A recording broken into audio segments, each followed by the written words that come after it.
Halo, selamat sore. Saya Muhammad Rita Firmansyah dari kelompok 2 mata kuliah Algoritma Struktur Data. Di sini saya akan mempresentasikan proyek kami MSC Carwash, sebuah aplikasi untuk mengelola sistem cuci mobil. Saya akan menjelaskan mulai dari alur algoritma kodenya, lalu variabel-variabelnya dan proses input outputnya. Penjelasan kode di sini saya akan melakukan demo terlebih dahulu. Oke.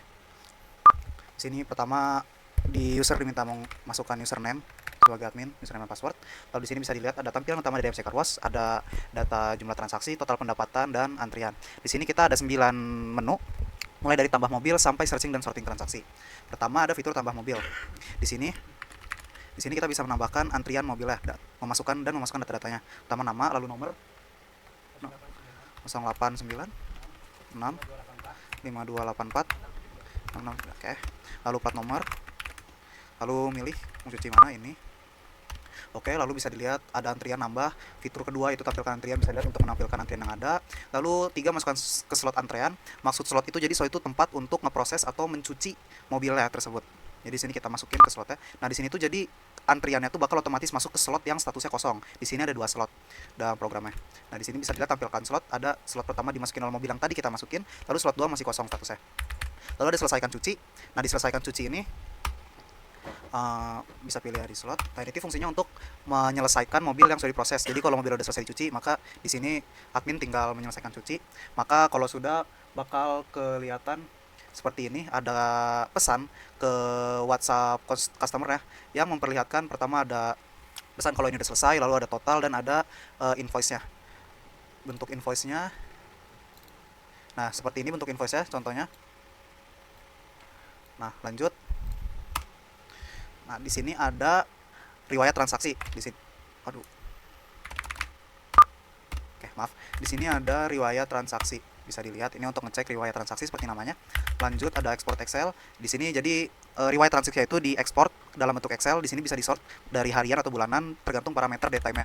Kalau misalnya kita contoh harian, di sini bakal keluar dan contoh bentuknya itu seperti ini. Ini adalah contoh bentuk laporan Excel ya untuk yang harian. Oke, lanjut. Ada hapus riwayat transaksi seperti namanya, ini fungsinya untuk menghapus riwayat transaksi. Misal sini kita hapus Almas, maka kalau kita lihat di riwayat transaksi Almas akan hilang. Lalu searching sorting, pertama ada searching berdasarkan nama misal, dan searchingnya itu tidak case sensitif, jadi huruf besar dan kecil itu dianggap sama, bisa dilihat. Lalu ada sorting berdasarkan transaksi terbaru dan transaksi terlama. Oke, itu adalah demo aplikasi singkatnya. Lanjut ke pembahasan kodenya. Oke, pertama di sini kita ada beberapa variabel utama. Pertama di sini ada Q, di sini untuk mengolah antriannya. Lalu ada variabel slot, ini untuk variabel status slotnya kosong dan ini. Lalu ada transaksi untuk menyimpan data transaksi yang menyimpan seluruh riwayat transaksi, dan ada variabel next invoice dan next queue.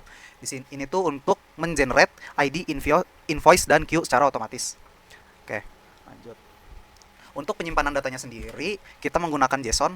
Bisa dilihat di kodenya di sini, dev simpan transaksi, kita menggunakan JSON.dam untuk nge-write-nya, masuk ke menulis di transaksi.json-nya. Dan untuk pengambilan datanya itu ada di sini. Kita transaksi json.load.file. Ini kita di sini untuk ngambil data dari transaksi.json dimasukkan ke dalam variabel transaksi. Lanjut. Oke, di sini ada main menunya. Pertama lihat ada pilihan dan ini ngemanggil masing-masing fungsi. Pertama ada tambah mobil. Nah, di sini itu pertama ada inputnya dulu, ada input nama, nomor HP, plat, dan jenis layanannya. Di sini sudah milih. Nah, if layanan is none, berarti kalau misalnya layanan yang nggak dipilih, itu dia bakal menunjukkan pesan layanan harus dipilih, pause lalu keluar. Nah, kalau memilih layanan biasa harganya segini, dan kalau premium segini. Nah, data yang tadi masuk di input itu bakal masuk ke dalam dictionary kayak gini, dengan struktur seperti ini. Ada kode antrian, nama, nomor HP, plat, layanan, harga, waktu, dengan format hari, bulan, tahun, dan waktunya. Lalu di sini Q append itu datanya dimasukin ke list variabel Q tadi. Jadi bentuk Q-nya itu kita dictionary in list. Jadi sebuah list yang isinya ada beberapa dictionary. Lalu next Q-nya +1, ini untuk ya generate ID atau kayak index Q-nya. Lalu ada pesan suksesnya. Mobil berhasil masuk antrian. Oke, lanjut di sini ada tampilkan antrian. Nah, ditampilkan antrian ini fungsinya simpel aja untuk menampilkan antrian. Ini ada library reach untuk ngebuat table ya. Nah, di sini if not queue, ini tuh untuk ngecek apakah queue-nya kosong apa enggak. Kalau berarti if not queue artinya antriannya kosong, maka dia bakal ngembaliin keluar dari fungsi, hanya mengembalikan pesan error antrian kosong. Dan kalau tidak, dia bakal lanjut seperti ini. Lalu dia bakal ngambil data dari queue, nama, plat, layanan harga dari dictionary in list tadi. Bisa dilihat di sini kodenya for item in queue. Dia bakal mengambil data lalu di print. Oke, lanjut ke menu nomor 3, yaitu masukin ke slot, masukkan antrian ke slot, assign slot. If not queue. Ini logika untuk ngecek apakah queue-nya itu kosong apa enggak. Lalu lanjut. Nah, di sini ada loop. Loopnya ini buat ngecek slotnya itu statusnya kosong apa enggak. Nah, kalau misalnya slotnya kosong dia bakal stop. Kalau tidak kosong, apa namanya, maksudnya kalau penuh dia ngembaliin slotnya penuh. Nah, di sini mobil sama dengan queue.pop. Ini tuh dia ngambil item dictionary dengan indeks 0 yang paling depan seperti antrian. Dia sini dia ambil, lalu slot kosongnya yang tadi statusnya diubah jadi terisi dan masuk datanya slot kosongnya mobil itu masuk data mobil dari sini. Nah, lalu sukses ada ininya, masuk ID seperti itu slotnya. Lanjut ke menu keempat, ada tampilkan slot. Nah, di fungsi ini buat nampilin slot. For slot in slots, if slot mobil table at row. Jadi kalau if slot mobilnya itu true atau ada isinya, maka di sini ditunjukin tabelnya apa, dibikin tabel pakai library reach tadi. Ada mobil, queue-nya, nama, terus mobil apa, plat nomornya. Nah, else kalau gak ada itu dia cuma nampilin ID-nya doang, lalu semuanya dikosongin, hanya strip-strip ini aja. Gitu saja untuk tampilkan slot. Lalu lanjut ke selesai cuci. Di sini untuk selesai cuci, saya akan menjelaskan singkat aja karena ada beberapa bagian di modulasi file-nya, ada file lain yang terkait untuk fungsi ini. Jadi singkatnya, untuk fungsi selesai cuci ini, pertama yang for slot in slot, if slot mobil, dia tuh bakal ngambil mobilnya itu, mobil yang dipilih, slot yang dipilih, itu pertama slotnya bakal diubah lagi statusnya menjadi kosong. Lalu diproses datanya menjadi pesan WhatsApp dan invoice PDF, lalu data yang diambil tadi dimasukin ke transaksi.json, di save pakai JSON dump. Nih, bisa dilihat kalau misalnya adminnya ini salah input, slot tidak ditemukan. Kalau misalnya target memilih slot yang masih kosong, maka ada pesan error slot masih kosong. Nah, mobil sama dengan di sini ada data transaksi yang bakal masukin ke JSON-nya. Untuk selanjutnya, untuk fungsi ini bakal lebih dalam dijelaskan oleh rekan saya nanti. Kita lanjut dulu ke fungsi selanjutnya. Lanjut. Oke, lanjut. Di sini saya akan menjelaskan menu ke-6. Menu kelima saya akan skip karena nanti akan dijelaskan dengan detail oleh rekan saya. Sini ada tampilkan transaksi. Nah, di sini pertama ada logika untuk ngecek apakah transaksinya itu kosong atau ada isinya. Jadi, kalau misalnya contoh ada kode seperti ini, if transaksi, dia tuh akan ngecek, dia bakal bernilai true kalau transaksi itu ada item di dalamnya, dan dia akan bernilai false kalau tidak ada item. Berarti kalau if not transaksi, dia bakal ngecek apakah ada isinya atau enggak variabel transaksi ini. Kalau misalnya kosong, maka akan ada tampil belum ada transaksi. Selanjutnya lalu di sini ada codingan UI table. Ini sama, ini buat ngebikin tabel juga, ini nama-namanya, queue, invoice, nama, plat, layanan. Lalu di sini ada looping untuk mengambil data dari dictionary, list of dictionary for item in transaksi, berarti dia bakal ngunjungin tiap dictionary atau yang ada di list transaksi, semua bakal dikunjungin, lalu akan diambil datanya mulai dari QID, invoice, nama, plat, layanan, item, dan harga. Lalu kalau udah di print. Oke, itu. Lalu ada hapus transaksi. Untuk menu 7 dan 9 itu bakal dijelaskan oleh teman saya secara detail. Di sini saya terakhir akan menjelaskan menu nomor 8, itu hapus transaksi. Seperti namanya, ini fungsi untuk menghapus transaksi. If not transaksi, ini ngecek balik lagi apakah transaksinya ada apa enggak. Lalu di sini ada milih invoice yang ingin dihapus. Ini pakai library questionnaire select. Jadi ntar tuh milihnya user bakal pakai row key, tinggal dipilih aja lalu di enter. Nah, oke, lanjut. Di sini saya menjelaskan menu nomor 8, hapus underscore transaksi. Saya melewati menu nomor 7 karena itu akan dijelaskan dengan lebih detail oleh rekan saya. Di sini ada dev hapus transaksi fungsi, seperti namanya ini untuk menghapus transaksi. Di sini bisa dilihat kita menggunakan library questionnaire. Jadi nanti usernya itu memilih menggunakan row key. Jadi dia nggak input secara manual. Ini ada penampilan datanya, choice-nya. Lalu di sini ada looping untuk mengambil itemnya. Kalau pilihannya itu non atau gak ada, maka dia bakal balik lagi. Lalu di sini ada konfirmasi. Nah, di sini tuh user akan nge-input Y atau N. Di sini saya akan menjelaskan fungsi ke menu 8, yaitu hapus transaksi. Saya tidak akan menjelaskan menu nomor 7 karena akan dijelaskan oleh rekan saya. Di sini fungsi hapus transaksi itu sesuai namanya berguna untuk menghapus data transaksi. Pertama ada logika untuk mengecek apakah variabel transaksi ada isinya atau tidak. Lalu ada variabel untuk menyimpan data yang dipilih menggunakan library questionnaire. Jadi user itu memilihnya menggunakan row key, bukan input manual. Lalu di sini ada logika untuk mengecek apakah pilihannya kosong atau tidak. Kalau misalnya tidak kosong, maka di sini ada konfirmasi menggunakan library lagi apakah ingin menghapus pilihan, yaitu data yang dipilih tadi. Nah, kalau misalnya tidak, maka akan keluar batal menghapus transaksi. Lalu kalau misalnya iya, di sini ada line logika. Jadi ini tuh berguna untuk menghapus barisan yang memiliki data invoice yang sama dengan pilihan. Lalu me-rewrite ulang di transaksi. lalu simpan transaksi dan keluarkan pesan sukses. Transaksi pilihan berhasil dihapus. Oke, selanjutnya akan dijelaskan atau dilanjutkan oleh rekan saya. Oke, di sini saya akan menjelaskan tentang cara pengaplikasian PDF dan Excel yang diimport dari program Python ini. Pertama-tama kita membutuhkan suatu GitHub token yang diperoleh dari akun GitHub tersebut dan repositori juga untuk menyimpan file PDF-nya. Jadi file PDF-nya, jadi GitHub di sini berfungsi sebagai penyimpanan sementara untuk file PDF dan akan dikirimkan linknya melalui WhatsApp.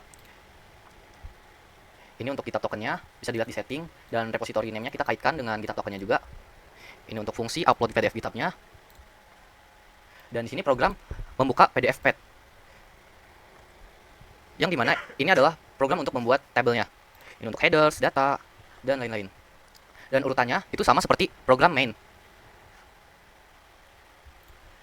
Dan untuk folder Excel-nya, kita menggunakan library OpenPyXL, dan tadi yang GitHub dan WhatsApp, kita menggunakan library base64 dan OS, dan juga library ReportLab. Ini untuk penjelasan Excel-nya. Pertama-tama kita ekspor dulu file Excel-nya, WB workbook untuk membuat file baru, dan di sini kita WS title, di situ fungsinya untuk menambahkan judul, yaitu laporan transaksi. Headersnya di sini untuk judul utama, dari invoice, nama, nomor WhatsApp, plat nomor, layanan, harga, dan tanggal. Dan append di sini berfungsi untuk menambahkan variabel baru, yang seperti kita ketahui, misal admin menambahkan Almas sebagai pelanggan nomor 1, dan dia akan menambahkan Salman sebagai pelanggan nomor 2, maka akan ditambahkan ke line berikutnya. Dan di sini kita menggunakan style header, warnanya itu cyan atau hijau toska. Dan di sini untuk rumusnya yaitu total sama dengan harga. Dan di sini kita menggunakan auto width, fungsinya untuk mempermudah proses penginputan data dan juga untuk tampilannya supaya agar lebih rapi. Dan jika sudah dibuat semua, program akan tersave secara otomatis dan admin bisa melihat secara langsung dari filter harian maupun bulanan. Dan ini untuk PDF service-nya, pembuatan PDF-nya sama seperti Excel. Oke, di sini yang terakhir yaitu WhatsApp service, sama seperti GitHub tadi. Kita memerlukan token untuk API-nya. Dan kami di sini menggunakan website bernama Phonei karena Phonei termasuk website open source dan gratis dibandingkan website penyedia API WhatsApp bisnis lainnya. Jadi di sini nanti fungsinya WhatsApp service ini untuk membuat pesan. Ini formatnya target, yaitu nomor, pesan, dan file URL-nya. Seperti yang bisa kita lihat pada WhatsApp tadi. Dan ini untuk print text-nya. Baik, perkenalkan, nama saya Salman. Saya di sini akan menjelaskan mengenai user interface atau tampilan muka dari aplikasi MSC Car Wash dan algoritma searching sorting yang ada di dalamnya. Pertama saya akan menjelaskan mengenai library UI-nya. Di sini kami menggunakan library rich dan questionnaire. Dan di sini kami menggunakan konsol, panel, tabel, align. Di sini semua dari library rich dan di sini juga menggunakan questionnaire. Lalu untuk algoritma searching sortingnya,